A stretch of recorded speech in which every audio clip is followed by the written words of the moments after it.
आज हम बात करने वाले हैं एक ऐसे गीत की जो भारत का दूसरा राष्ट्रगान माना जाता है, लेकिन जिसके नाम पर आज भी बवाल मचता है। जी हाँ, हम बात कर रहे हैं वंदे मातरम की।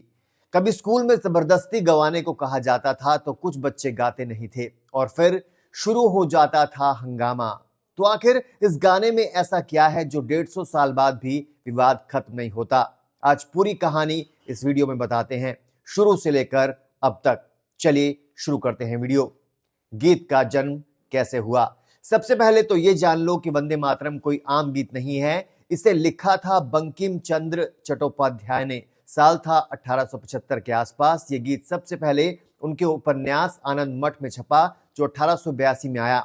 उस समय बंगाल में ब्रिटिश राज के खिलाफ स्वदेशी आंदोलन जोरों पर था। बंकिम बाबू ने मां भारत को देवी दुर्गा के रूप में देखा और लिख दिया, वंदे मातरम सुजला सुफलाम मलयज शीतलाम।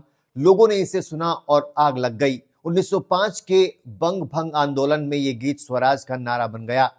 रविंद्रनाथ टैगोर ने खुद इसे गाया था कांग्रेस के 1896 के अधिवेशन में। मतलब शुरू में तो हिंदू मुस्लिम सिख ईसाई सब गा रहे थे। फिर हुआ क्या? पहला बड़ा विवाद क्या था? अब असली बवाल तब शुरू हुआ जब 1905-1991 के बीच कुछ मुस्लिम लीग के लीडर्स ने कहा, भाई इसमें तो मां दुर्गा की पूजा है, भारत माता को देवी बनाया गया है, ये शिर्क है, यानी इस्लाम में मना है। खासकर उपन्यास आनंद मठ में संतान दल हिंदू विद्रोह करता है मुस्लिम नवाबों के खिलाफ। वो हिस्सा बहुत लोगों को चुभा। हालांकि गीत में कहीं मुस्लिम या इस्लाम का जिक्र नहीं है, फिर भी उपन्यास का बैकग्राउंड देखकर विरोध शुरू हुआ। मौलाना मोहम्मद अली जौहर, लियाकत अली खान जैसे नेता भी इसके खिलाफ थे। तो एक तरफ राष्ट्रवादी कह रहे थे ये देशभक्ति का गीत है, दूसरी तरफ कुछ मुस्लिम संगठन कह रहे थे ये हिंदू राष्ट्रवाद का प्रतीक है। कांग्रेस का रिएक्शन और 1937 का फैसला क्या था? 1937 में जब कांग्रेस की सरकारें प्रांतों में बनी तो स्कूलों में वंदे मातरम गाना अनिवार्य कर दिया गया। बस फिर क्या था? बंगाल, सिंध, पंजाब में भयंकर विरोध। मुस्लिम लीग ने तो हंगामा ही कर दिया। तब कांग्रेस ने रविंद्रनाथ टैगोर से सलाह मांगी। टैगोर ने कहा, पहले 2 स्टैंजा ही गाओ, बाकी छोड़ दो, क्योंकि बाद के स्टैंजा में देवी उपासना ज्यादा है। कांग्रेस ने मान लिया। 7 अक्टूबर 1937 को कांग्रेस वर्किंग कमेटी ने फैसला किया, केवल पहले 2 स्टैंजा ही गाए जाएंगे, और वो भी जन गण मन के साथ।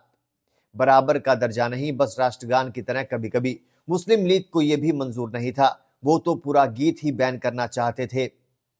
आजादी के बाद का ड्रामा क्या था? 1947 में आजादी मिली, संविधान सभा में बहस हुई, क्या वंदे मातरम को राष्ट्रगान बनाया जाएगा? नेहरू और राजेंद्र प्रसाद चाहते थे कि जनगण मन बने राष्ट्रगान, क्योंकि वो न्यूट्रल है, किसी धर्म को नहीं छूता। वंदे मातरम को नेशनल सॉन्ग का दर्जा दे दिया गया। 24 जनवरी 1950 को आधिकारिक तौर पर तय हुआ, राष्ट्रगान जनगण मन है, राष्ट्रगीत वंदे मातरम है। केवल पहले 2 स्टैंजा, और हर 26 जनवरी परेड में इसे गाया जाना जरूरी। लेकिन फिर भी कई मुस्लिम संगठन और कुछ राज्य जैसे केरल, यूपी के कुछ मदरसे में इसे गाने से मना कर देते थे। आज के विवाद की बात करते हैं। 2006 से अब तक क्या हुआ? 2006 में तो बवाल ही हो गया जब केंद्र सरकार ने कहा था स्वतंत्रता की 60वीं सालगिरह पर सभी स्कूलों में वंदे मातरम जरूर गाओ। फिर जमीयत उलेमाए हिंद ने फतवा जारी कर दिया, इस्लाम के खिलाफ है, नहीं गाएंगे।